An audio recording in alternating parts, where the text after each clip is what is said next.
ఏం గోవానో ఏమో వెతికి వెతికి 800 పెట్టి సాంబార్ అన్నం తిన్నా. హలో మై డియర్ ఆహారి, గోవాకి వెళ్ళి మేము వెగటార్లో స్టే చేసాం. వెగటార్లో సౌత్ ఇండియా టిఫిన్స్ అని ఉంటది. నమ్మకండి, బొక్క బోర్ల పడతారు. పూరా లాస్. అట్లీస్ట్ మధ్యాహ్నం అన్నా కడుపు నిండా తిందామనిపించింది. సర్లేని సెర్చ్ చేయంగా 4.8 రేటింగ్ రివ్యూస్ తో ఒకటి కనపడింది. అదే తాంజోర్ టిఫిన్ రూమ్. 20 కిలోమీటర్స్ దూరంలో ఉండే అంజునాలో ఉంది. అంబియన్స్ అదిరిపోయింది. మెనూ కన్ఫ్యూజన్ గా ఉంది. అంతలోకి వచ్చాడు. That's a korma.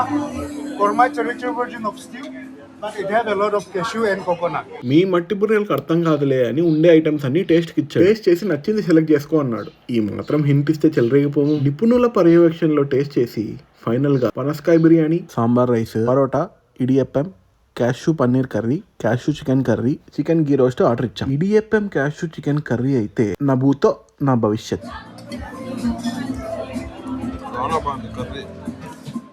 సరేలే, చికెన్ వల్ల బాగుంటుందంటే అక్కడే పప్పులో కాలేస్తారు. పరోటా పన్నీర్ కర్రీ కూడా అద్దిరిపోయింది అనుకో. చికెన్ గీ రోస్ట్ కూడా కేక. సాంబార్ రైస్, పనసకాయ బిర్యానీ అయితే ఓకే. క్వాంటిటీ చాలా తక్కువ ఇస్తాడు. ఒక దౌడకు సాలదు, బట్ ఆస్తులు అడుగుతాడు. బిల్ అయితే టూ హెవీ కాస్ట్. పొట్ట నిండదు, పర్సు కాలేకపోతుంది. చూసుకోండి, మళ్ళా బీ కేర్ఫుల్. నేను నీకు పెట్టిన అన్నం కాదురా అబ్బాయి, ఇన్ఫర్మేషన్ ఈజ్ వెల్త్.